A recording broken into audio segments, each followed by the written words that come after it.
Försenade går vi ombord på Truckais Airbus som är enda flygbolaget som flyger till nästa mål. Resan går österut i södra sluttningen av Himalaya och efter cirka en timme börjar vi inflygningen till Paro. Djupt där nere i dalgången ser man flygplatsen och på något sätt ska vi ner på den. Vi flyger förbi flygplatsen och neråt i dalgången. Airbusen flyger likt ett sportplan med kraftig lutning för att komma ner i dalgångarna. Inflygningen är verkligen häftig och det känns ibland att vingarna nästan tar i sluttningarna då vi rundar bergen. Tänk om man skulle ha fått sitta i cockpit och se hela inflygningen genom framrutan. Det var verkligen en häftig inflygning och man förstår nu varför det bara är deras eget flygbolag som flyger hit. Det här vore nog något för de flygrädda för att träna bort rädslan.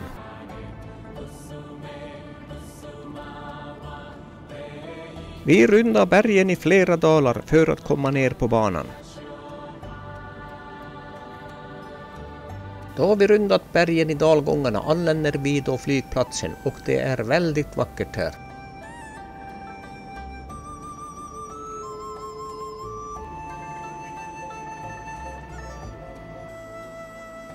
Ja, det är verkligen vackert här och när vi kliver ut ur planet står alla med kamerorna i hand och fotar och det är nog den vackraste flygplats jag någonsin sett. Fantastiskt!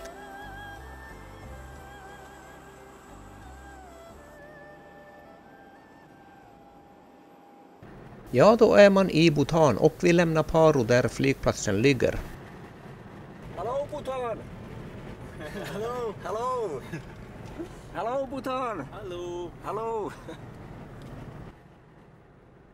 De här killarna kommer att köra mig runt i Bhutan, för det är inte tillåtet att resa individuellt här. För att få visum hit är man tvungen att köpa ett resepaket med guide och chaufför. Man måste betala $200 per dag för turen för att få visumet. Men då ingår guide, bil, chaufför samt hotell med all mat. Men det var mycket komplicerat att skaffa visumet och att hitta all information hur man tar sig hit. Efter det man betalt paketet får man via mail en bekräftelse på att man har beviljats visum. Utan det kommer man inte ombord på flyget. Det slutliga visumet får man när man anländer Paro flygplats. Is glacier water? Yeah, I see from the color. each and every valley we have a river. Bhutan är ett mycket ovanligt resmål och är ett kungadöme. Det går bara att flyga hit från Kathmandu, Delhi eller Bangkok. Och flyget går inte varje dag.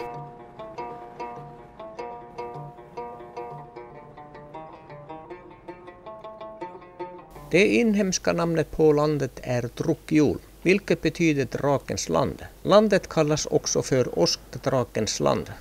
Bhutan har endast 670 000 invånare och huvudstaden Thimphu har 89 000 invånare.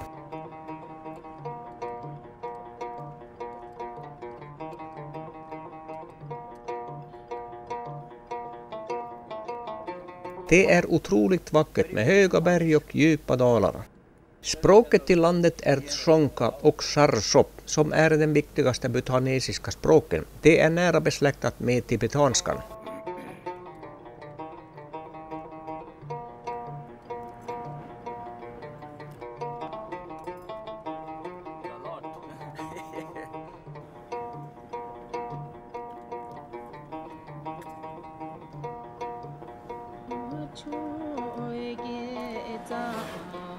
Bhutanerna är likt tibetanerna buddhister och samhället är centrerat kring bruket av den tantriska buddhismen. Där religiös övertygelse är framgångar i alla aspekter av livet. Ungefär en fjärdedel av befolkningen är hinduer. Då kommer vi till någon kontrollpunkt och vi kör österut.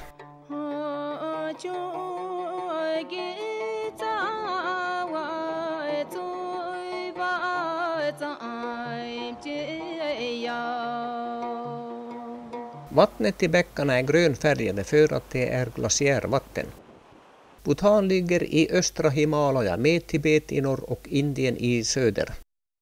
Landet är cirka 317 kilometer från väst till öst och cirka 143 kilometer från norr till söder och är endast cirka 25% större än Norrbottens yta eller lika stor som Schweiz. Det är väldigt kuperat med berg över 7000 meter och flygplatsen ligger på 2028 meters höjd.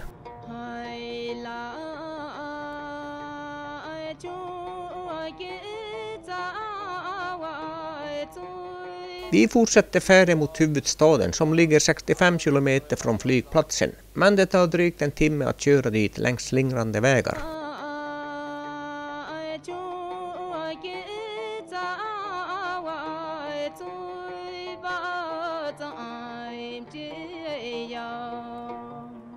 Ja, detta land är så otroligt vackert, med enormt vacker natur och enormt vackra byggnader. Med undantag för kungliga härstamningar omfattar bhutanesiska namn inte ett efternamn. Istället har man 2 traditionella lyckobringande namn, som väljs vid födseln av den lokala lama eller av föräldrar. Förnamn ger i allmänhet ingen indikation om personen är man eller kvinna. I vissa fall kan andra namnet vara till hjälp i detta avseende.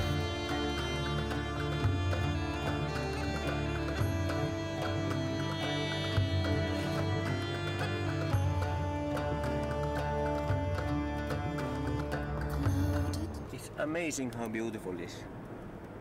It's like a dream. Eftersom det finns en begränsad konstellation av namn att välja mellan, så många människor delar samma kombination av första och andra namn. För att lösa det har man ett informellt smeknamnssystem som visar från vilken by man kommer ifrån. Överraskande kan flera barn i en liten by ha exakt samma namn som återspeglar den inspiration av den lokala laman. I detta fall identifieras personen med namnet på huset hon var född i.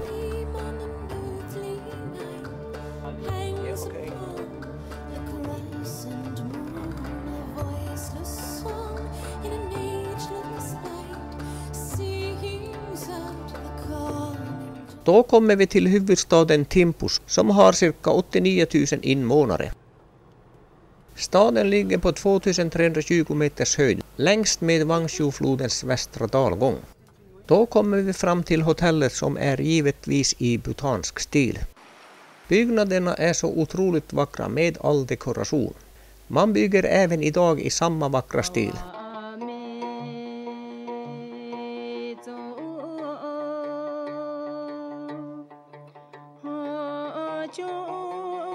Även invändigt är det i samma vackra stil med vackra dekorationer.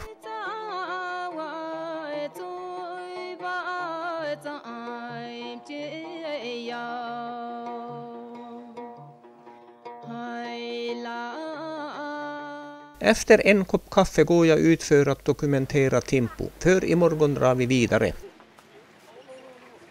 Och barnen tycker det var roligt att spexa lite framför kameran. Thimphu ser också speciell ut med sina typiska bhutanska hus. Männen går klädda i knälånga klänningar bundna med ett bälte. Klänningen kallas för go. Och kvinnorna bär en kira. Kvinnorna går klädda i färgglada blusar och en stor rektangulär duk som viks till en klänning som kallas för kira. En vardagssko och kira är i bomull eller ull, beroende på säsong och mönstrade i enkla rutor och ränder i jordfärger.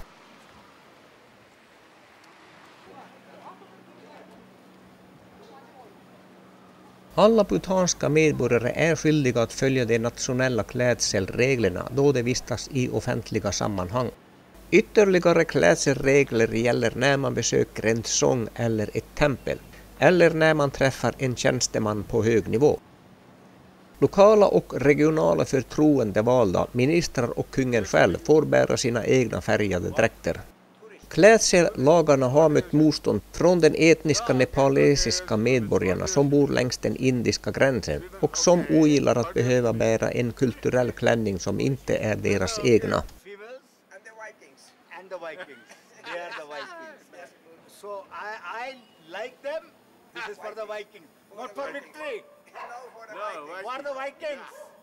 Ja, det här ville prata om historiska krigare. Bhutan är strikt isolerad från andra kulturer, både genom sitt geografiska läge och genom att landet är sammanbundet endast med en väg i södra landet till Indien. Och genom ett glesbefolkat land i en isolerad terräng på grund av bergen. Bhutan upprätthåller en politik av strikt isolerat både kulturellt och ekonomiskt, med målet att bevara sitt kulturarv och oberoende. Hallå! Candy. Hallå! De har intressanta och färgglada kläder och skor i affärerna. Endast i de sista årtiondena har utlänningar fått tillstånd att besöka landet, och då bara i begränsat antal. På detta sätt har Bhutan bevarat framgångsrikt många aspekter av en kultur som går tillbaka till mitten av 1600-talet. Bhutan är enda landet i världen som inte har trafikljus, utan här står polisen och dirigerar trafiken. Även bilverkstan och kontoren byggs i samma vackra stil. Thimphu grundades på 1950-talet vid en klosterborg som varit härskarens sommarresidens sedan 1641. Staden ersatte 1962 Paro som huvudstad i landet.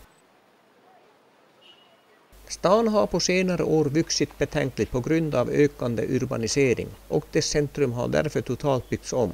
Och stadens huvudgata hyser många butiker, restauranger med mera. Regleringar säger att alla byggnader måste dekoreras på klassisk bhutanisk vis. På hustaken vajar en liten vit flagga som anger att ägaren har gjort sina gärningar för att blidka de lokala gudarna.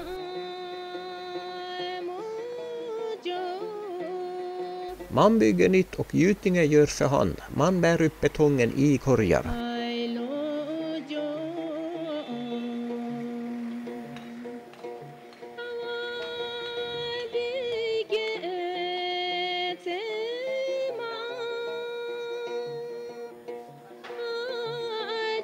Och på bergssluttningen bygger man en ny Buddha-staty.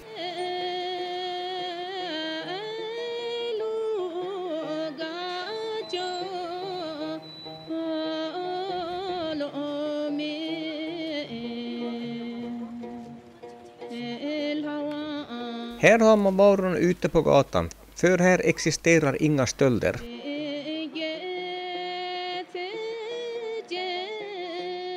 Nästa dag lämnar vi stan och ser på ett tempel strax utanför.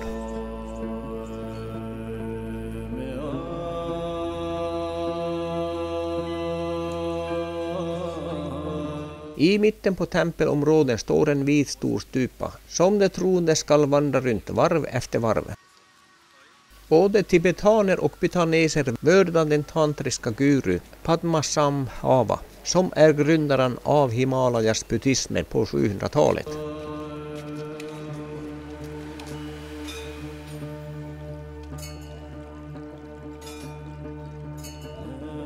Innan man är klar skall man snurra på bönehjulen samtidigt som man mumlar någon böneremsa.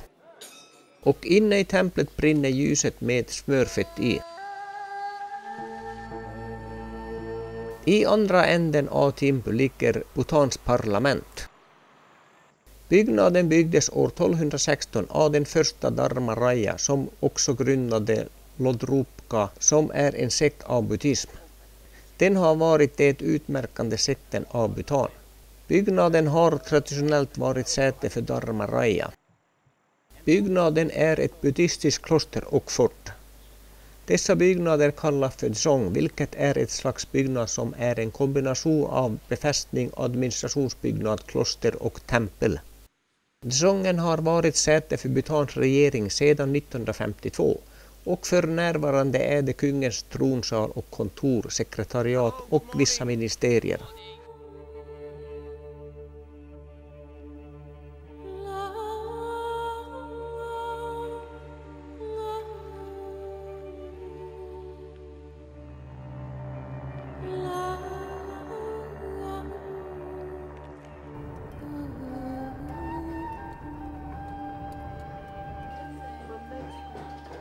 Efter det tar vi en titt på en skola och vi går in på skulptursektionen.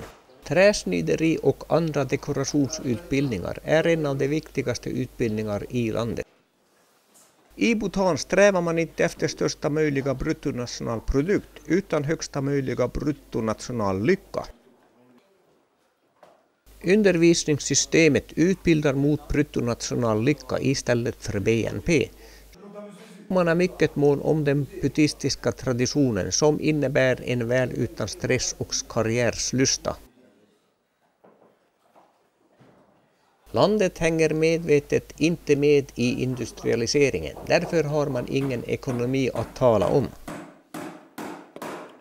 Man utvecklar landets skolor i grön riktning och miljövänlig undervisning, så man kan garantera miljöns välmående. Bhutaneserna är bekymrade över att andra länders utbildningsanstalter producerar konsumenter som mäter sin livsframgång i makt och pengar. Det här är svarvavdelningen. Man sitter på golvet på kuddar.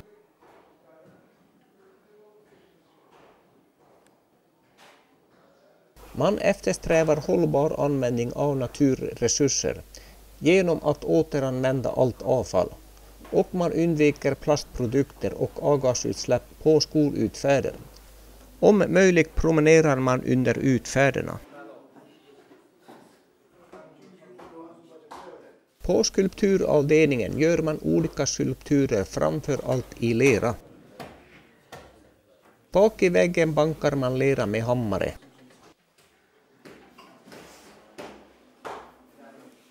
I utbildningen lär man sig från att rita skulpturen till att måla den färdiga produkten.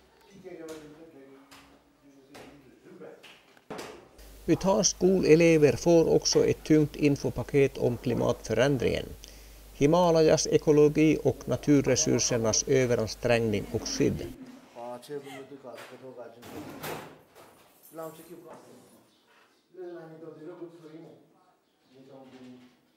På broderiavdelningen broderar och tillverkar man olika dräkter i landets karaktäriska stilar och färger.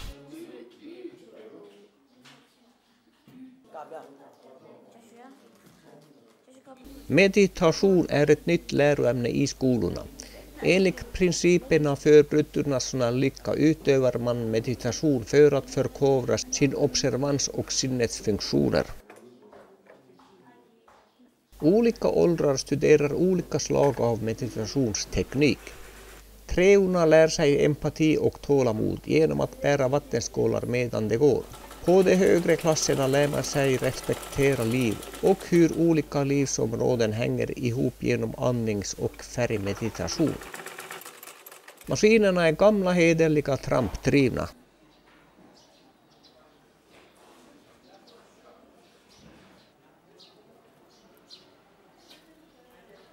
Skolbyggnaden är också i traditionell stil med vackert dekorerade detaljer.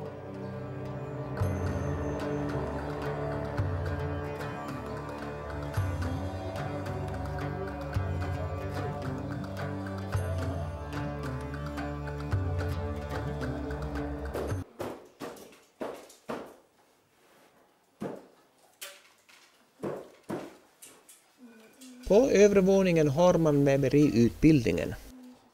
Man sitter på golvet på en dyna med en rem runt ryggen som stöd.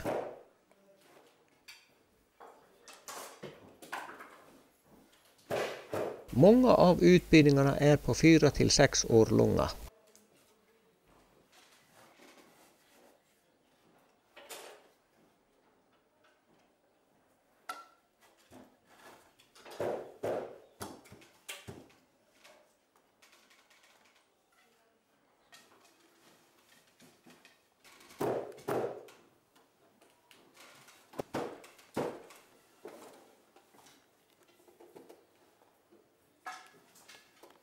Och här har vi en till broderavdelning.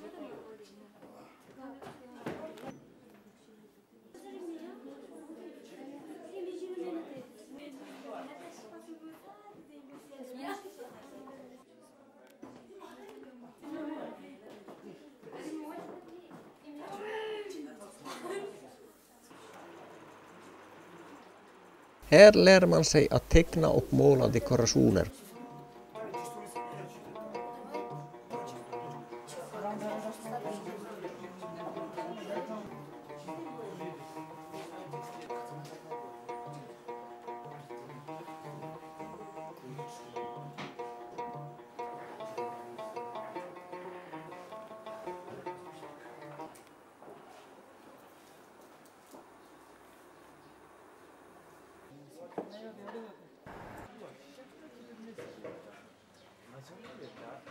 Det är enormt vackra dekorationer och målningar. Enligt Bhutans lag ska byggnaderna se ut så här. Och då drar vi vidare och färden går nu norrut.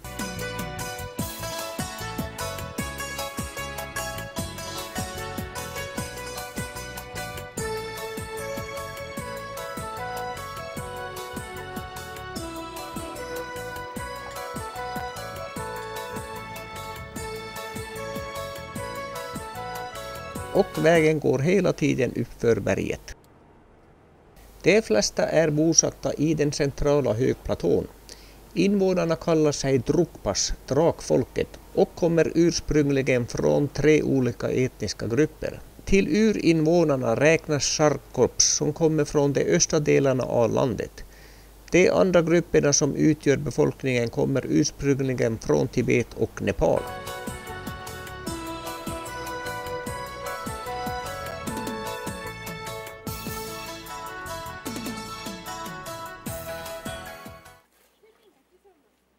Och här stannar vi för att köpa torkad jakkött, och den var så hård att jag bet av en bit på en tand.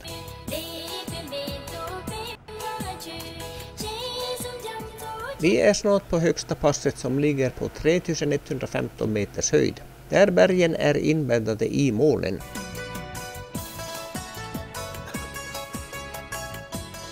Here we are on the pass. Yes. Dochola Pass, where we have 108 stupas. Dessa stupas är en del av ett minnesmärke och är 108 till antalet. Dessa byggdes för att hedra de döda från båda sidor av en konflikt mellan bhutanska armén och indiska rebeller, som använde Bhutan som en fristad. Det är också en hyllning till kungen för hans tjänst till folket.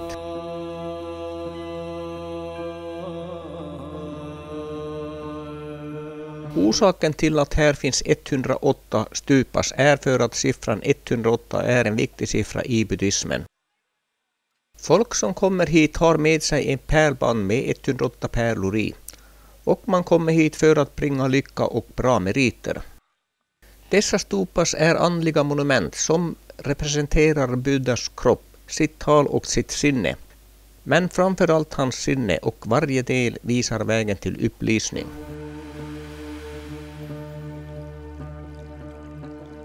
Klimatet i Bhutan varierar starkt. I de södra delarna är klimatet tropiskt för att bli tempererat på platåerna. I norr blir klimatet alpint för att bli nästan arktiskt i de högsta höjderna.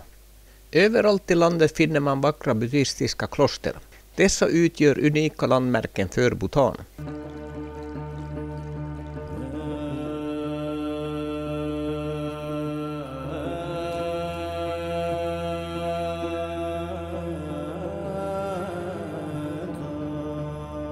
I de södra delarna av landet blir marken bördigare runt Brahmaputra-floden. Där odlas den största delen av landets livsmedel.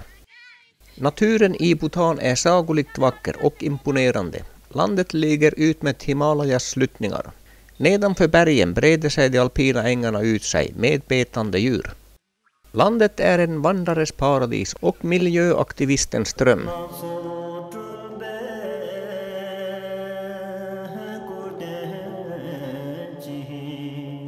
Denna andliga land är den sista bastionen av Vajrayana-skolan av Mahayana-buddhism, som ger det väsentliga i en unik identitet för dess invånare.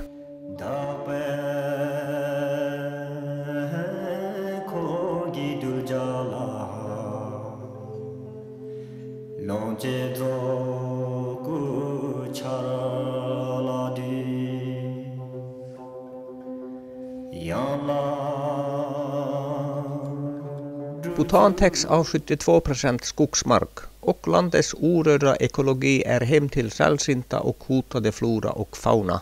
Skogen här är orörd och kan vara mycket gammal. Och uppe på passet finns en restaurang var vi intar lunchen. Valutan heter Nugultrum och har samma kurs som indiska rupien, och 100 Nugultrum är cirka 15 kronor. Och här ser vi kungen på scenen. Bhutans landöverhuvud är kungen. eller Drukgyalpo som betyder drakkung som han kallas i Bhutan. Bhutans kung hette Jigme Kesar Namgyal Wangchuk som är född 1980 och är därmed bara 31 år gammal och är den äldsta av bröderna. Kungavärdigheten är ärftlig, men kungen kan röstas bort av parlamentet om ett misstroendevotum samlar minst 2/3 majoritet av parlamentsledamöterna. Han var kronprins fram tills att hans far lämnade över tronen till honom år 2006. Då fortsätter vi igen och det tar tid att köra de här vägarna, för de är kurviga då de följer bergssluttningarna. Man kan bara hålla en snitthastighet på cirka 40 km per timme. Statsreligionen är Mahayana-buddhist och den buddhistiska församlingen leds av lamor. Lamorna har samma status som kungen som i övrigt styr landet. Det finns även ett parlament som delvis är folkvalt. Bhutan är det enda landet i världen som har denna typ av religion som statsreligion.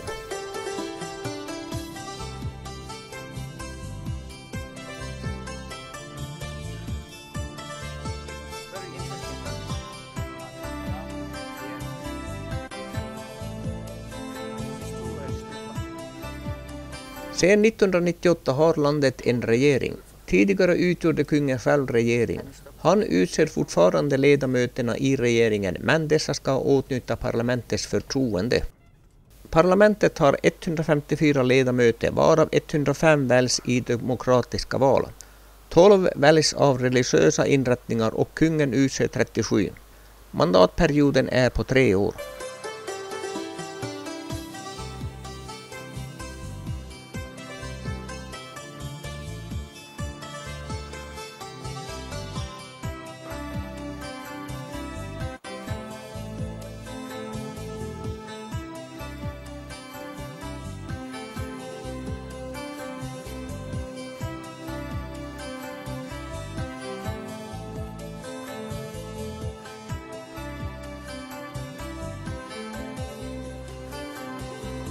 Ekonomin i landet är en av världens minsta och minst utvecklade.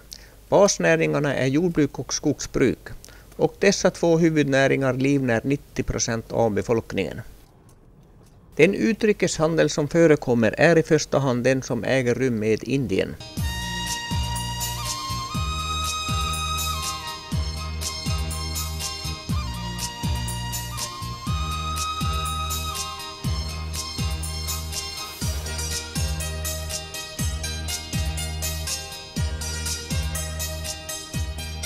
Vattenkraftspotentialen i Bhutan är stor, men regeringen vill inte utveckla den för mycket eftersom man anser att landet är en idyll som man inte vill störa.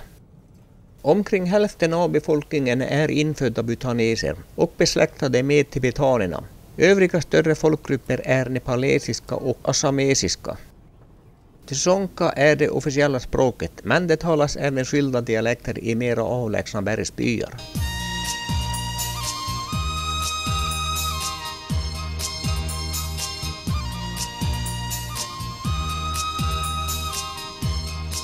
Landet har sakteligen infört modern teknologi, då de första tv-sändningarna inleddes 1999 och internet infördes år 2000.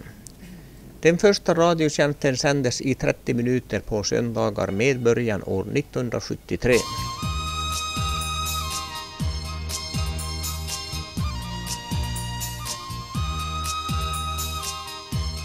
Här rensar man efter jordskredet som gått över hela vägen. Yes.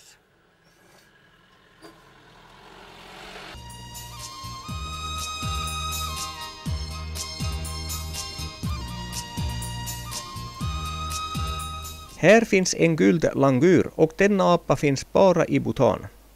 Nationaldjuret är takin som ser ut som en blandning av en älg och en ko. I söder finns även tigern, elefanten, noshörning och krokodiler. I norr finns blåfår och snöleoparder. Ja, Bhutan är så fantastiskt vackert. Det är som att öppna en sagobok.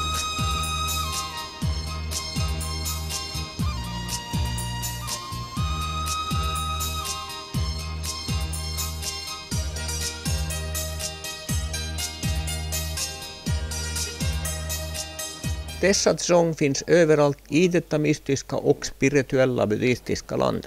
Drakens land som är ett av världens mest slutna länder.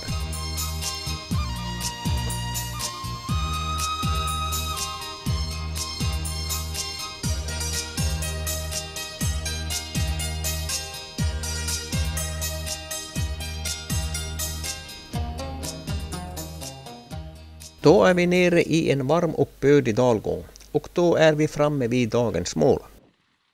Bhutan var ända fram till 1960-talet tillgänglig endast till fots genom de höga passen från Tibet och slätter till Indien. Byggandet av en väg i slutet av 60-talet från norra Indien till Thimphu och Paro har gjort resor med bil och buss möjligt. Och 1983 var den första och enda internationella flygplatsen öppnad i Paro, 65 kilometer från huvudstaden Thimphu. Till och med kaktusen är vackra i detta sagolika land.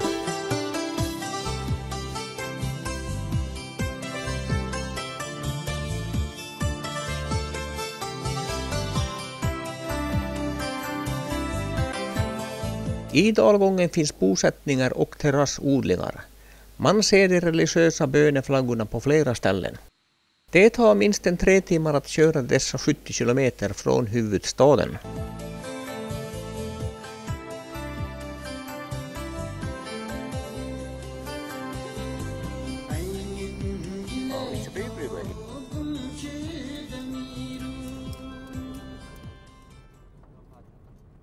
Och då anländer vi då Punakha som är den antika huvudstaden i Bhutan som ligger på 1220 meters höjd. Där i korsningen mellan två floder ligger då Punakha Dzong som är byggd 1637.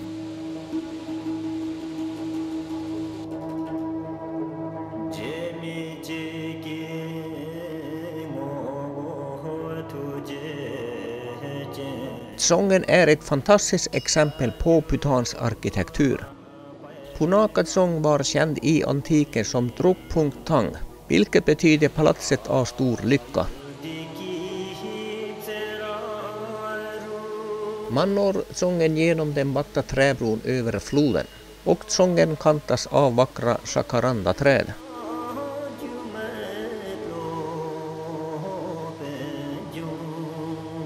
Denna var den andra Dzongen som byggdes i landet och var säte för regeringen när Punakha var huvudstad i Bhutan. Idag är Dzongen vinterbostad för prästerskapet. I mitten av byggnaden finns centrala tornet som är 6 våningar hög. För att komma in i Dzongen får man gå upp för stegen och genom portalen.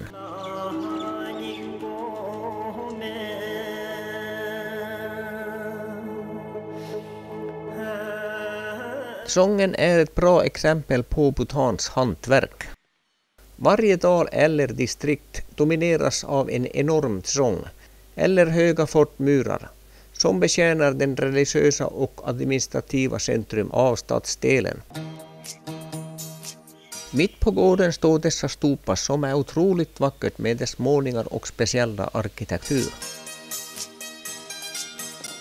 Historien om Punakha Dzong kännetecknas av skador från ett stort antal bränder, översvämningar och jordbävningar. Större renoveringar skedde efter översvämningarna 1994 som skadade delar av utsidan av Dzongen. En imponerande bönhall har också byggts efter de senaste bränderna 1986.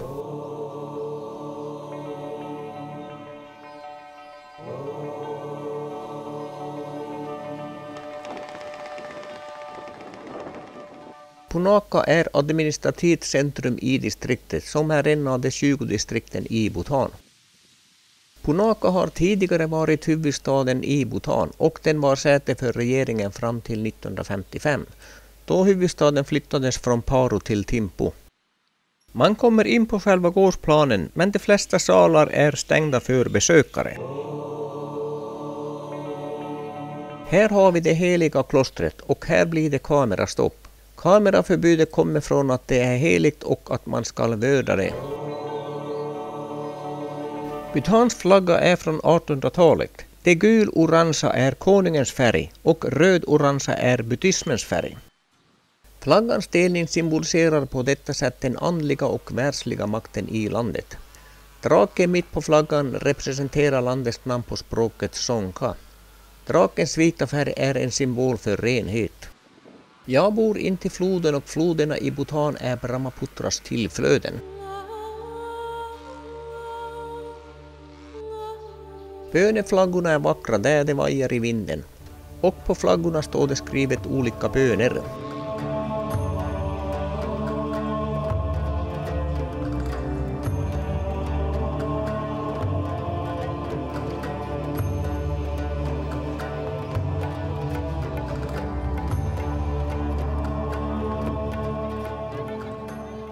Nästa morgon går jag till marknaden för att se på var man säljer dalgångens produkter.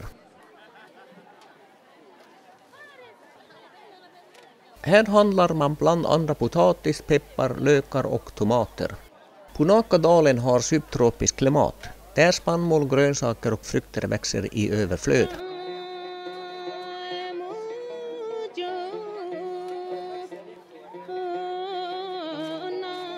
Män och kvinnor arbetar tillsammans på fälten och båda två driver egna små butiker eller företag.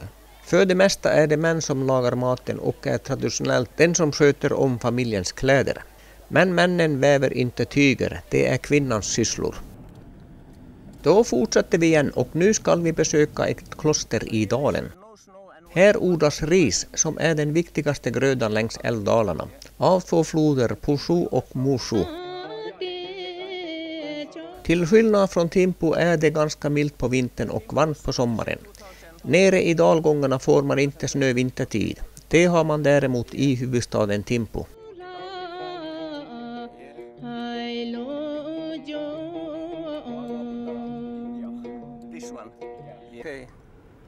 Och där borta på kullen står klostret. Härifrån ska vi gå en halvtimme genom risfälten för att komma till klostret. Man försörjer sig på jordbruk och uppfödning av jakar. Jordbruket är också landets största inkomstkälla som drivs i småskalig form. So this is the highway to monastery. Bhutan highway. Bhutaneserna liknar tibetanerna och de kommer från Tibet då de gick över Himalaya och bosatte sig i södra delarna av Bhutan. Yeah.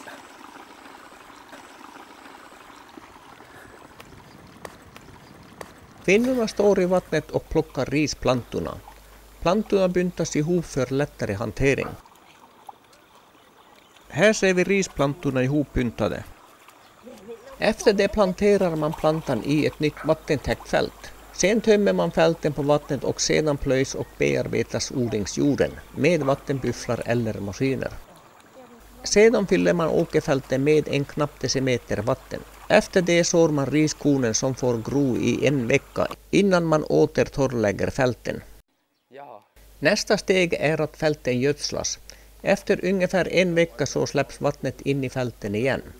I takt med att plantan växer fyller man fälten mer och mer med vatten. De översta delarna på plantan måste alltid vara över vattnet. Så här ser det ut när man planterat plantan och man sätter dit en åt gången. Vattnet i fälten regleras via små kanaler och vattnet kommer från bergen.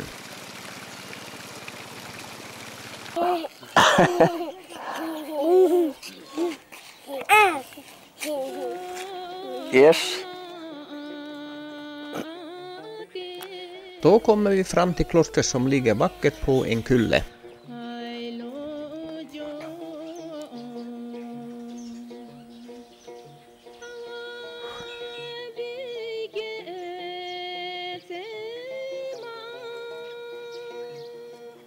Man får gå in i klostret och se på munkarnas bönestund, men det råder kameraförbud. Man hör även utanför böneropen.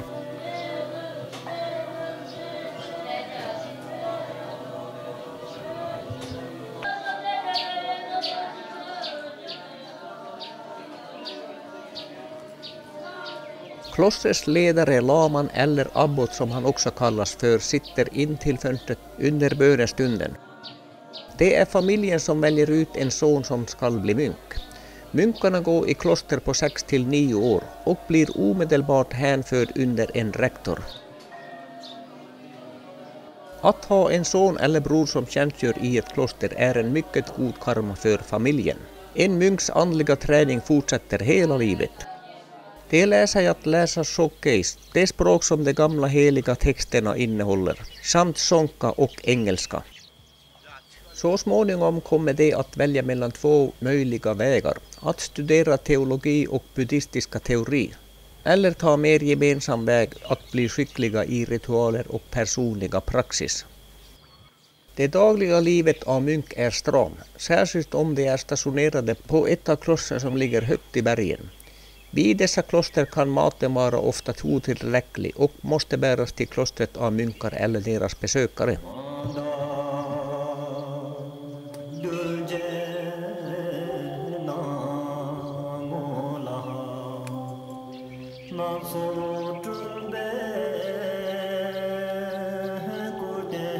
Munkarna är dåligt klädda för vinterförhållanden och klostren är ouppvärmda.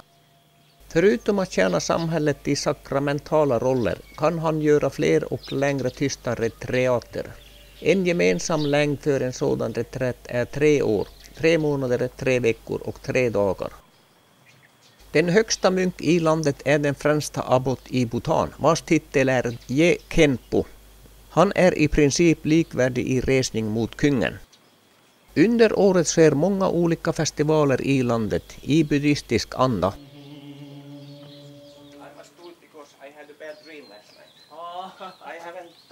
Jag passar på att snurra på bönehjulet på grund av förra nattens ström.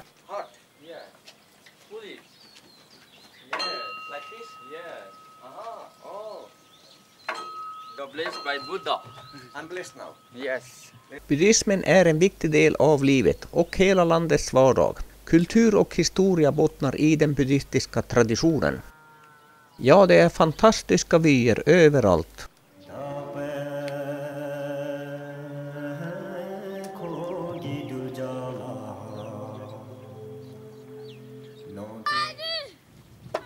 Och här hjälper barnen till med boskapen.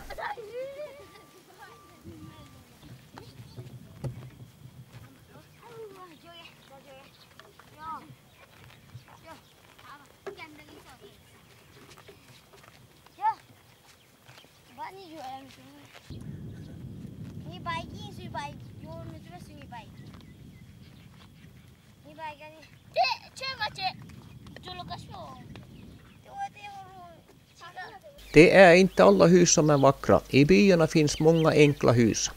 Trappstegen är uthuggna i en stock och man bor på övre våningen medan bottenvåningen används för boskap och som förråd. Det är manuella arbeten. Här finns inte många traktorer.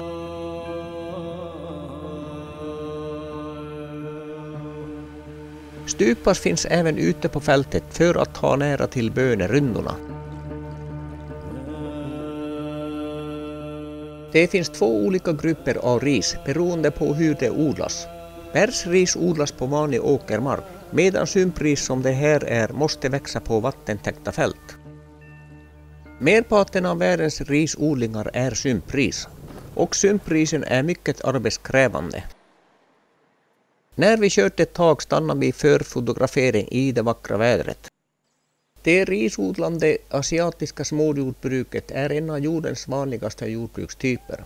Oftast odlar man för familjens egna behov.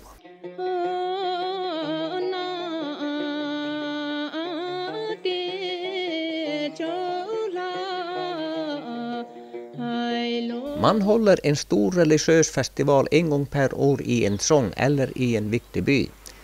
Ceremonierna varar i flera dagar. Den centrala aktiviteten är en fast uppsättning religiösa danser med masker. Varje enskild dans tar upp till flera timmar att slutföra och hela uppsättningen kan pågå 2 till 4 dagar.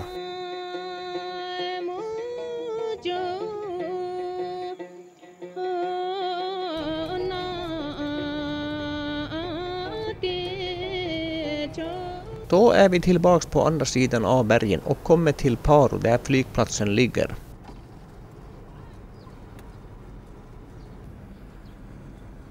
Paro är en liten stad med cirka 4500 invånare och i hela Parodalen cirka 20 000. Dalen är en av de mest anrika i Bhutan. Vi intar lunchen på en av restaurangerna. Man äter mycket ris och nudlar, men en hel del kött. Men många rätter har jag inte en aning om vad det var för något. På eftermiddagen körs jag till ett hotell strax utanför Paro. Och det har varit väldigt fina hotell hela tiden. Dessa ingår i paketet man måste köpa för att få visum hit. I Bhutan finns inga pizzerior eller hamburgerbarer. Här går det bara att få inhemska rätter. Hotellen och restaurangen är inredda i typisk bhutansk arkitektur.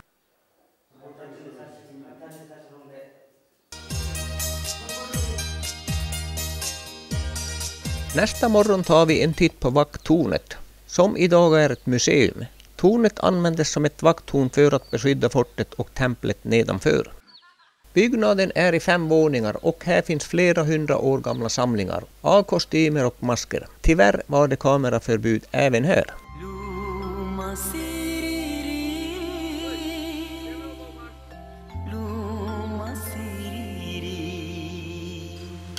Från museet har man en vacker utsikt över Parodalen.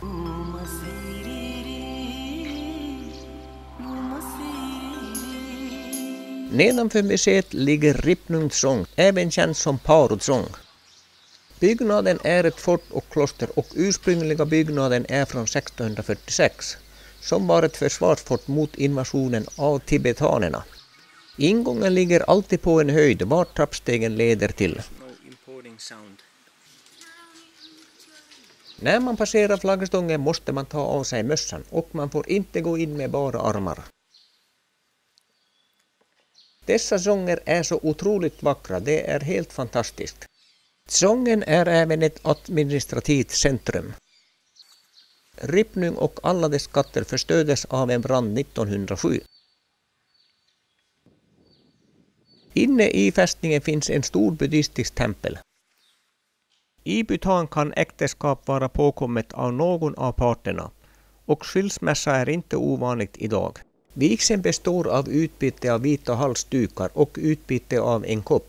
Äktenskap kan registreras officiellt när paret har levt tillsammans i mer än 6 månader. Traditionellt flyttar mannen till brudens familjs hem, men nygifta kan besluta i vilken familj de vill leva. Oftast beroende på i vilket av hushållet är i störst behov av arbetskraft.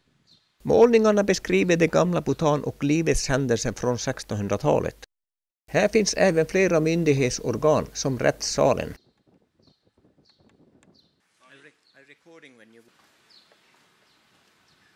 När männen besöker ett tempel måste de bära ett vitt skärpliknande tyg över axeln som går från vänster axel till motsatta höft.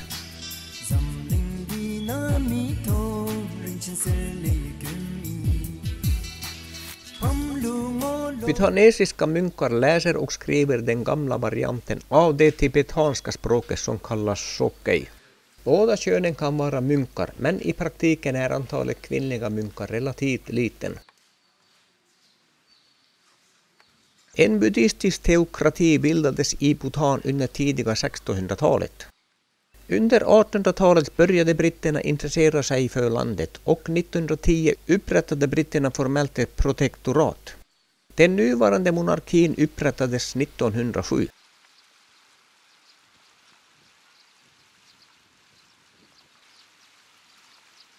En medeltida bro leder till sångens nedre ingång. Paro var en handelscentrum och en plats för invaderande tibetaner som kom över passet i toppen av dalen, vilket ger Paro närmast kulturellt samband med Tibet.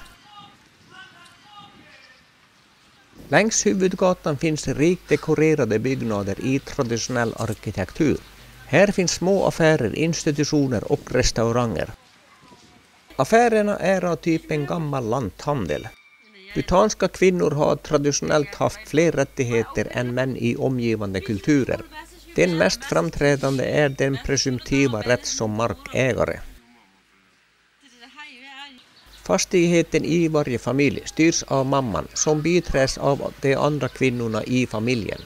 När hon blir oförmögen att förvalta egendomen passerar ställningen till systern eller dottern. You know Sweden?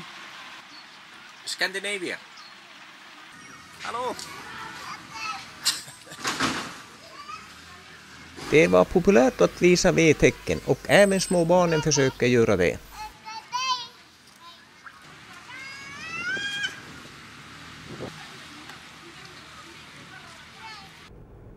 En bit utanför Paro ligger ruinerna av fortet med buddhisttemplet som heter Drukgyal-Dzong.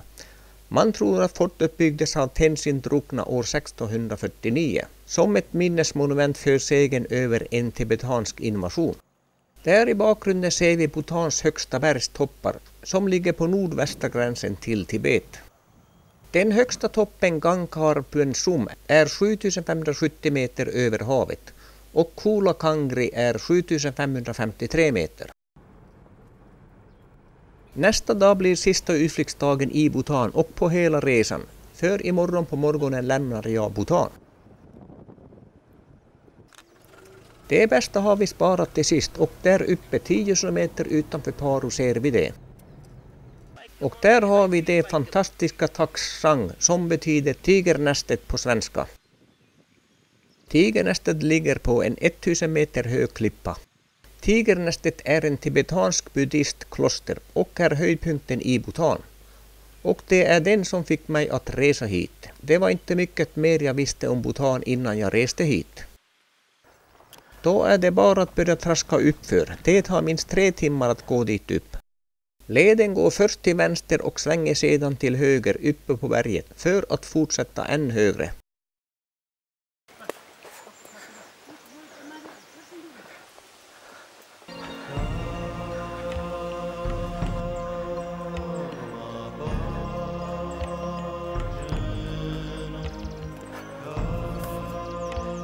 Leden rundar berget och det är fantastiskt vackert här.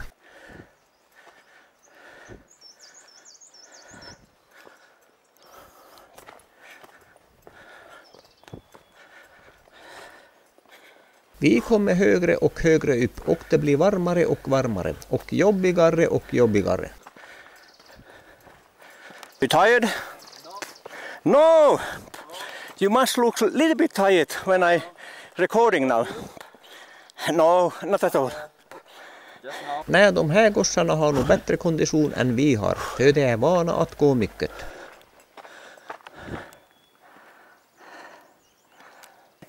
Because you are not moving now. Play very tired.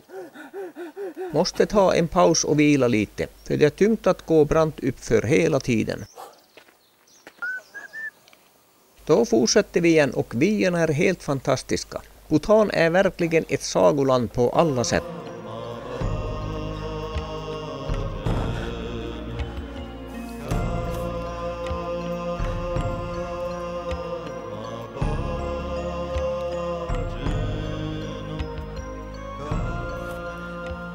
Bhutan är väldigt miljömedvetna. Det finns skräpkorgar även efter leden.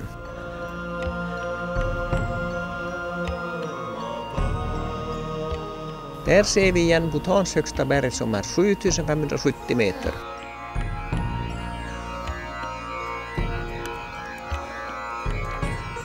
Än är vi inte halvvägs och hoppas vara uppe vid 12-tiden.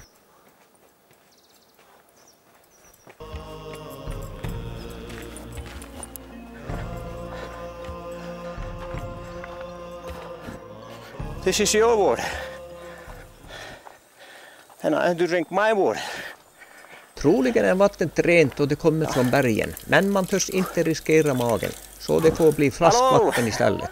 Where is your revolver? Left it behind. A little behind.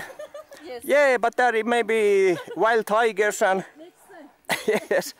And I go to the different parts. Okay. Ja, orkar man inte gå kan man rida upp halvvägs, men sen blir det till fots igen. You looks like Clint Eastwood. Yes. Och där ser vi klostret igen och vi börjar snart vara halvvägs. You want the ride?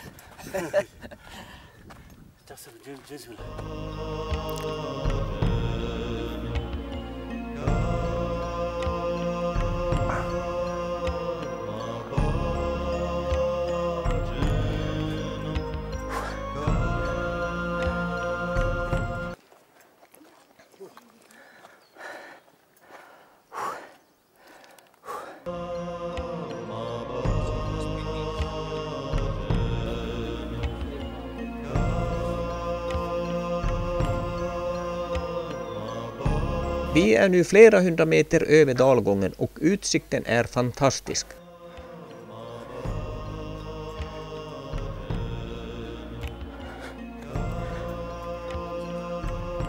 Det är fantastiska vyer mot klippan och klostret.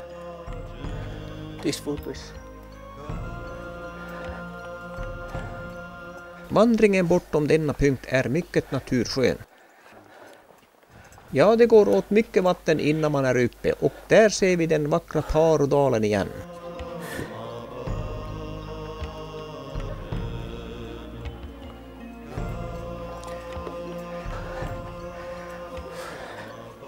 Måste erkänna att Kajen har mycket lättare att vandra uppför, men då är han även van vid höjden som är en orsak till att man flåsar extra mycket. very old.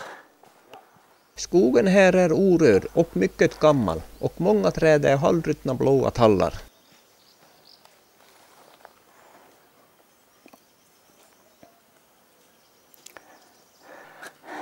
Himalayan moist, Yeah,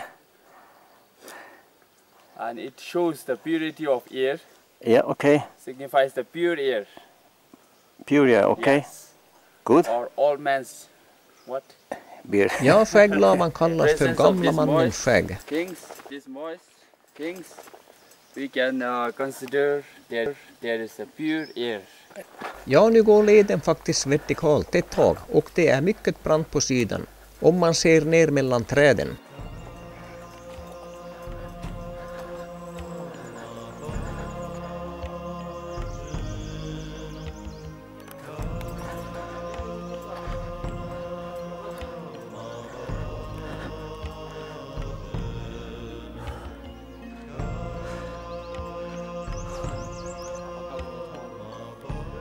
Naturen här är mycket speciell och annorlunda mot den man ser nere i dalen.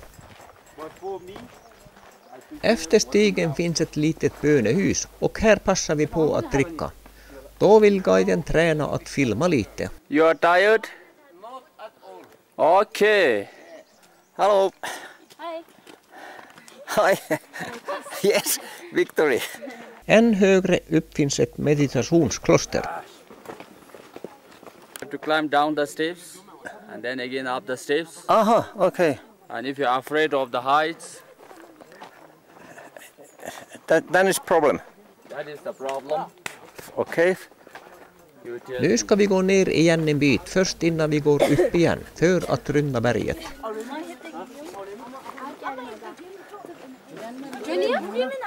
Oh, fantastic. Fantastic. Och det är här många vänder då det inte törs fortsätta. För nu går leden på bergskanten med stupet djupt ner.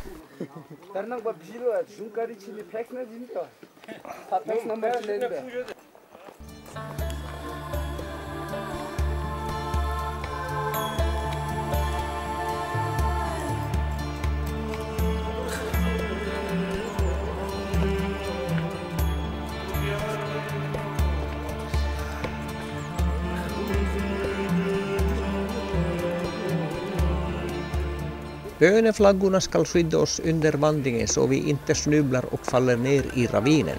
Och vi är nu på cirka 3140 meters höjd.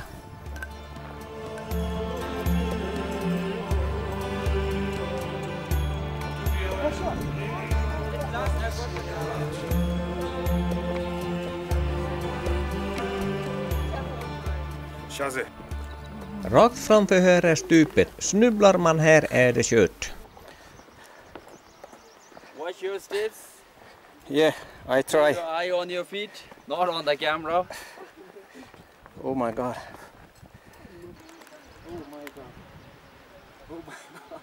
Can you walk down?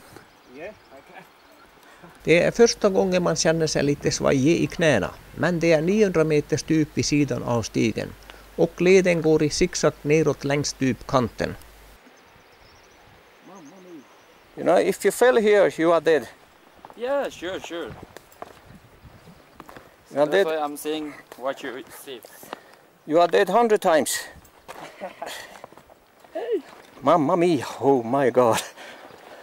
Ja, det är verkligen oh my god. För snubblar man här störtar man 900 meter. Oh my god.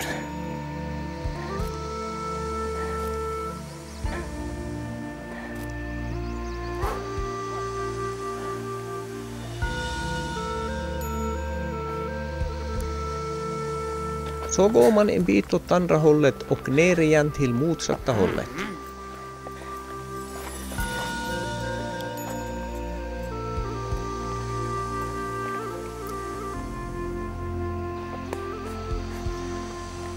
Ja, man ska tänka på dem som bar upp allt byggnadsmaterial hit på 1600-talet.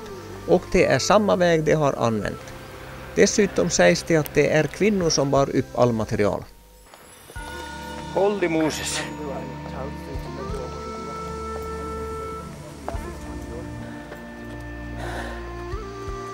Fantastic.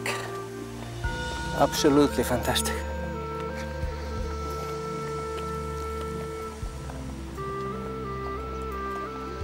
Nu kommer man i alla fall till ett bredare ställe, vad det blir mindre läskigt att gå. Okay.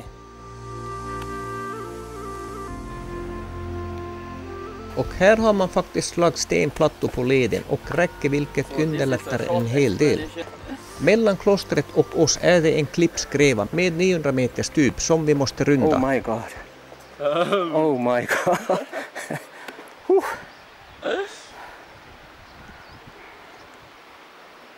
Fantastic. Ja, det är helt fantastiskt. Tyvärr så kan man inte se riktigt på bild hur häftigt det är i verkligheten. It's really amazing. Där går man upp till klostret efter att man rundat skrevan. Munkarna mediterar här under en tid av 3 år, 3 månader, 3 veckor och 3 dagar. Och här kommer vi fram till bron som ligger längst in i skrevan. Och här står några pytaneser och byter kläder till kira, som är den klädsel kvinnor måste bära för att gå in i klostret. Längst in ovanför bron finns ett 60 meter högt vattenfall som sedan störtar ner för stupet.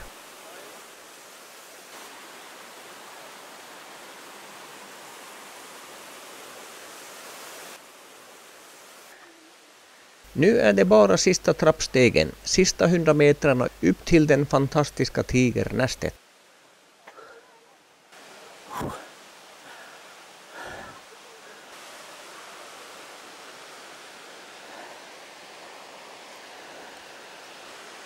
Längst in i skrevan finns ett mindre tempel som bara är öppet vid vissa tillfällen.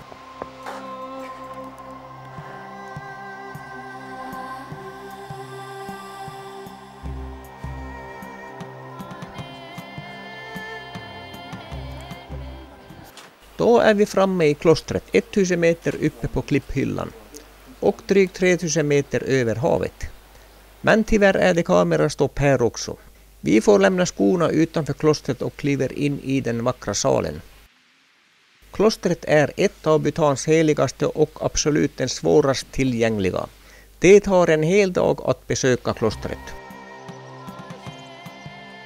Ja, Bhutan är nog ett unikt, djupt andligt och mystisk reseupplevelse. Och tigernästet är värt all svett och möda flera gånger om.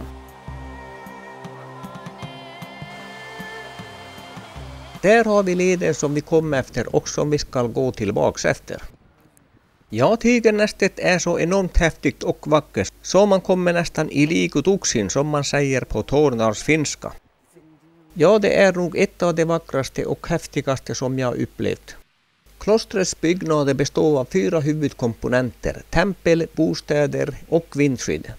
Perfekt designad och anpassad till berget som är i granit. Alla byggnader är sammanlänkade med trappor och trappor som gjorts i klippor. Klostret sägs hålla fast vid sidan av berget som en geckoödla. Klostret är byggt på slutet 1600-talet av Gyaltse Tenzin som har blivit en kulturell ikon i Bhutan.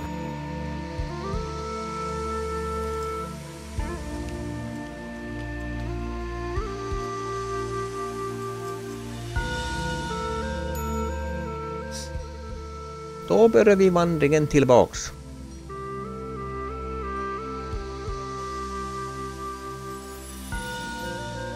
Klostret byggdes runt Takstanggrottan, där Gudu Padmasambhava sägs ha mediterat i 3 månader på 700-talet. Padmasambhava är den som införde Mahayana-buddhismen till Bhutan. Denna Paro Takstang är den mest kända av de 13 Takstang eller tigerhåla-grottor där han mediterade. Innan klostret byggdes bodde munkarna i grottor i närheten av klostret, varför det var naturligt att bygga ett kloster in till grottorna. Enligt legenden relaterar namnet Takstang och som bokstavligen betyder tigerlya på tibetanska. Det är därför man tror att han flög hit på en tiger från Tibet. Klostret ligger på en klipphylla och är byggd i berget på en bergssluttning som är mycket brant, nästan vertikalt.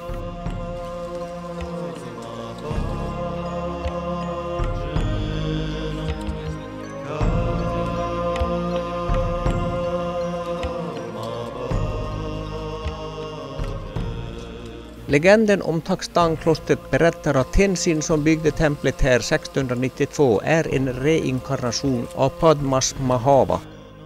Det sägs att ingen blev skadad under dyrkan trots den svåra vandringsled till klostret som kan vara hal och farlig.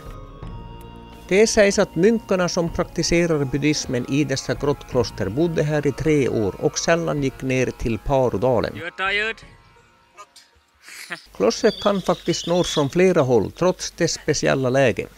Till exempel en nordvästra stig genom skogen, från söder längs stigen som används av hängivna och från norr över den steniga platån. Då är vi tillbaks på mellanplatån där vi ska inta en sen lunch. Baren ligger på 2930 meters höjd. Utanför lunchbaren står man och hyvlar plank som ska användas i baren. Nästa morgon lämnar pojkarna mig på flygplatsen för hemfärden som går via Indien, vad det är plus 48 grader just nu.